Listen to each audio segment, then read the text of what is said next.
I'm going to go ahead today and give the CBC a weaselly wee bit of credit.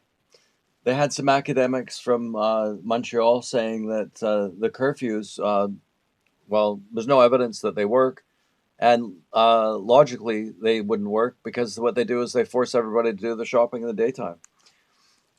So, total, pretty much total nonsense. What they want is to prevent kids from going out and drinking together because they'll give each other COVID. But the problem is that kids that like go out drinking have already given each other COVID. They've already got natural immunity. They've probably already been vaccinated. There was a little protest in Montreal. It was like 13 people, and there was like 4,000 cops or whatever. It was arrested before it started. Uh, those protesters are correct. If they're protesting the curfew, they're correct. Like, honestly, I can't believe that. I guess this is just so tiresome now, but actually can't imagine those Taipei or Montreal youngsters not saying, "Okay, we're going to go outside precisely because you said we couldn't, and because your commands are the opposite of productive." Just absolutely forget it. We're just going to mob the streets. That's what I would have done. Actually, I would have, if I was there, I would have said to anybody who cared, just go out, just flood the streets. Don't drink or break anything down. As you couldn't count on them to do that, but yeah, just like you don't even not talking to kids. Yeah, just everybody go outside. If you're not outside on the day that curfew is implemented, you better have an excuse. You know, beyond I felt like eating more poutine. I don't mean it that badly, but yeah, no, it's just absolutely bizarre. Um, what else? So this is just how absolutely absurd it is. Like a month ago, um, you couldn't work as a nurse if you had not received the vaccine. And now what they're doing is they're allowing nurses to work who have COVID. So apparently that strategy didn't work out very well either. And I think that slowly, you're going to see this is slowly starting now. Is they're slowly starting to talk about the suicide, the depression, the murder, domestic violence, overdoses, just the alcoholism, just the pure suffering of it, to be isolated that way and to feel that your society was so insane. I think that's actually the worst of it. Uh, None of this is happening in Taipei. Taipei is way more crowded than any Canadian cities. We don't get tested. We go for the restaurant whenever we want. We wear the mask outside, like as if that ever saved anybody. But we do it. I do it. Double mask. I used to double mask. I don't anymore. I saw a CNN guy questioning this person about this vaccine mandates, and the mask didn't cover his nose. You see that all the time. So they're whining about, some protest or something. He doesn't. The mask isn't covering his nose because everybody knows it's a joke. The whole thing is a joke now. Um, and yeah, here's my thing. Everybody knows. Everybody's known everything. It's a lot like Epstein, Weinstein, Harvey, whatever that guy's name was from. What's that guy's name? Oh, anyway, the Cuomo's, all that stuff. Uh, the Me Too stuff. Um, the fact that Hollywood pays, I think there might be another article, has been paying and taking advantage of women, and eventually they're gonna get around to talking about what's been done to men and boys and all that. But everybody's known. Robert De Niro was essentially Harvey Weinstein's pimp.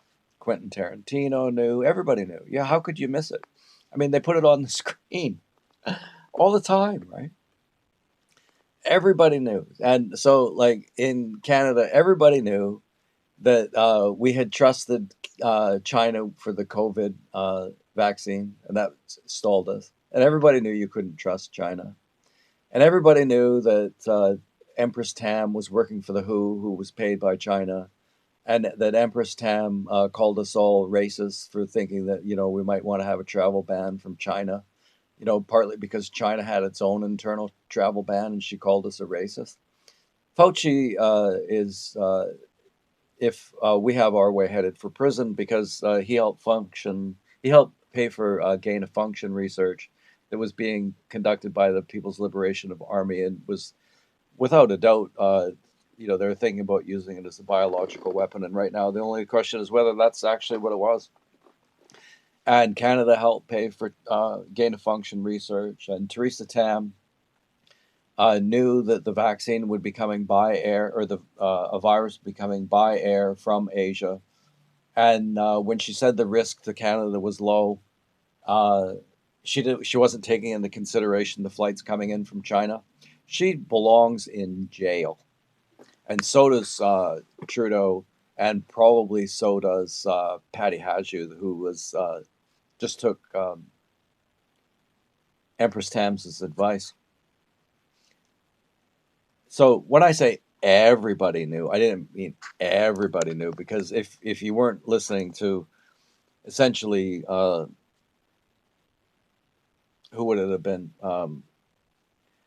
Well, actually, a lot of this I got like from the Calgary Herald, or from the National Post, or from, oh, don't say it, Ezra Levant, or who else in Canada? Well, you would have heard it from the United States, from Fox News, etc., like that. So we all knew.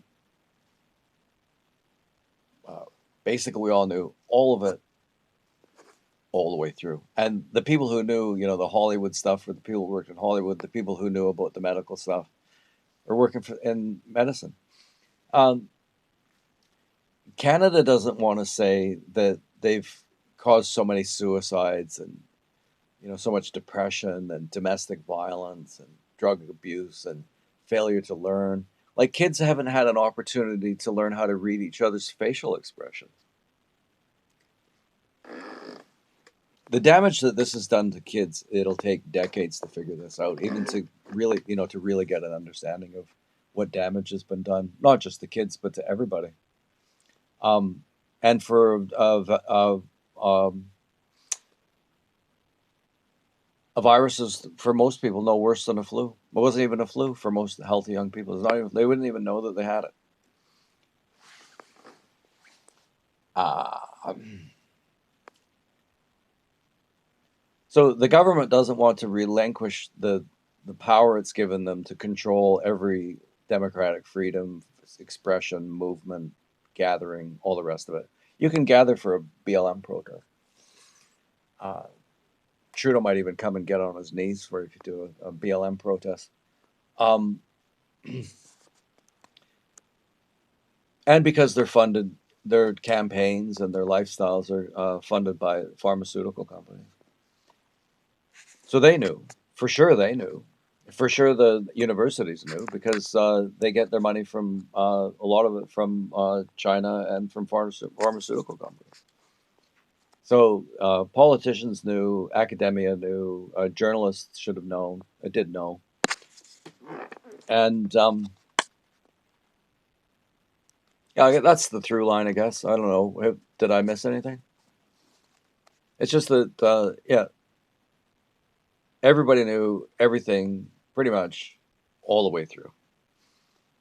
And now, slowly, they're starting to recognize the damage that has been done, and even argue, like, maybe we need to knock it off with these restrictions because of the damage it's doing to people's mental and physical health. And they'll sort of squeak that in a little bit.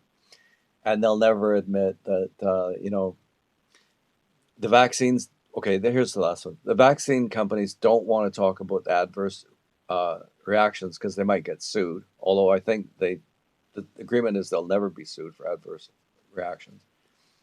But people won't take the vaccine so much if they know the adverse reactions, so they won't report on it.